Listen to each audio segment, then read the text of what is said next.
Well, hello. I got my little puffy ears on, doggy ears. Yeah, it's cold out there. Cold, cold, cold. But who am I to say? We're in the 40s and there's people in the negatives. Negative 20s, negative 30s, wind chills. Yeah, I don't know how they do it. Anyways, um, last night I was given a dream. Ooh, I got another video. Um, and I've been asking all day and praying. It's like, hey, you want me to put this out? Bring it back to my memory. You know, um, another one of those real vivid, I'm living through it dreams. So let's get into it. I was in a shopping mall, like a mini mall, almost like 7-Eleven parking lot, but I wasn't. And I had this huge tray packaging. It was styrofoam with plastic, how you get your meats in the meat market, except it was something like 4 feet by 3 feet, and it was a solid brick of ground chicken, and it was frozen like a rock. And I brought it out, carried it out, set it up next against this little stand.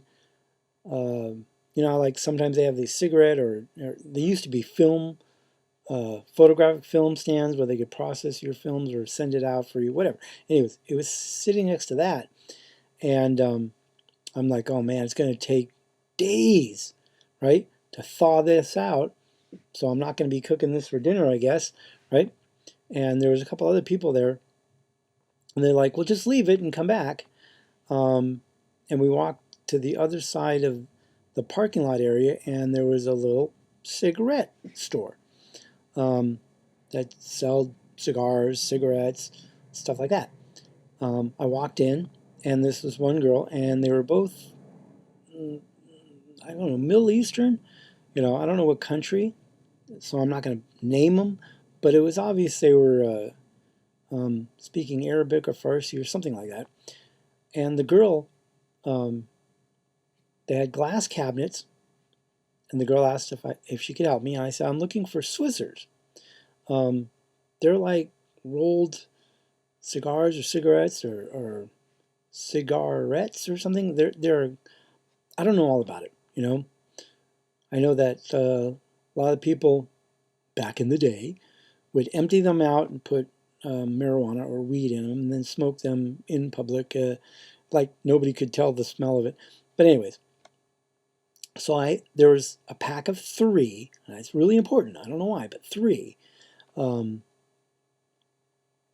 3 to a pack Swizzers, right? And I asked how much they were because there was no price.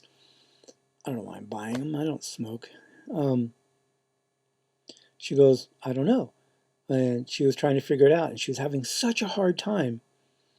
And her mother came over and says, well, I'm training her to work, help us in the business. I'm like, okay, because this girl, I think she was in high school, maybe early college. And she couldn't figure it out. She's like, but I need the computer. I need the computer to tell me how much they are and how much I can charge. And the mom was trying to explain to her, it's like, well, you're going to have to figure it out in your head, right? She goes, well, I can't. I need the computer. I think there's a meaning there. I said, never mind. I don't need them. I walked outside. Then the scene changed, and I was in a submarine. And like 2 bunks, one guy on my right side, and I'm here packing up. I'm like, hey, we gotta get off the sub, pack up your stuff, your personal belongings, and we have to get off. He's like, no, I'm going to stay.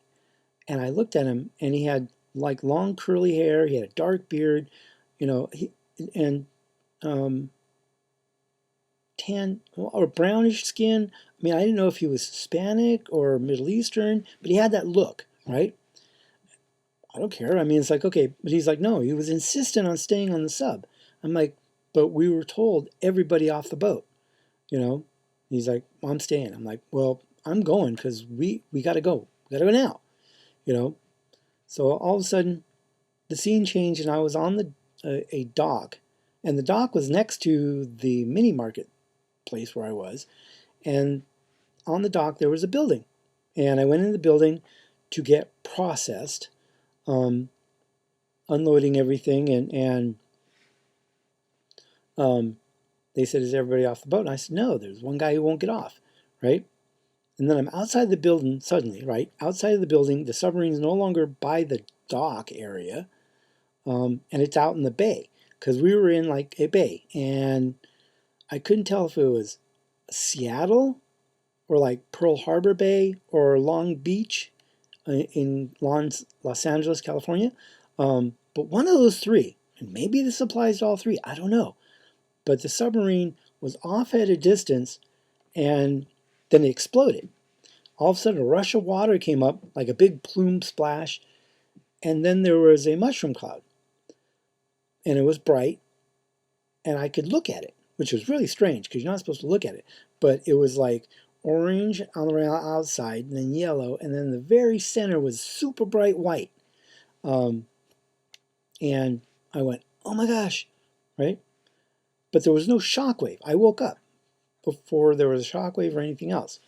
My own kind of interpretation on this, what I see in the Midwest, there's going to be a super chill frozen chickens, right? I don't know all what it means. Hopefully you guys get the interpretation. Put it in the comments. The thing about the frozen chicken meat that you're not going to be able to eat, there's going to be a lack of a shortage, basically. And then when I went into the cigarette thing, I don't know what the 3 stands for, but it's pretty important because I've seen E and 3, right, in the clouds and in signs and numbers, just all over the place, right? I've seen 103, which is in Strong's, to gather up, to rise up. I've also seen the number 8 over and over and over, right? Sometimes upright and sometimes like this, like the infinity sign. You know, what they mean, I'm sure they mean something to somebody. And as for the submarine, everybody off, meaning they're not active, or they're in dry dock, so they're not at sea, and or these are nuclear subs because they blew up and, you know, big mushroom. So it's important. I don't know the timing. I don't know where, except for, you know, I got this strong impression of Seattle, Pearl Harbor, and Long Beach. Could be somewhere else. Anyways, that was a dream. And once again, it was, colors were real, just like this. You know, I could feel the wind, the sunshine on my face. You know, even in the submarine, I could smell the dusty musk smell, you know, of water or things like that. You know, I could hear in the submarine the water kind of bouncing around outside because we were close to the hull. I don't know if, I mean, those are probably old school submarines. Who knows, right? This isn't the first submarine or explosion dream I've had. In fact, my daughter had a dream of the Long Beach or Orange County off the coast. There was a nuclear explosion. Anyways, love you guys. Yeah, it's just a dream. I'm putting it out there. You know, got to be faithful and true. If he gives me the dream, I'll put it up. And if it's wrong, okay. You know, but if it's right, then it's a warning. So, love you guys. Can't wait to do another Bible study. See ya.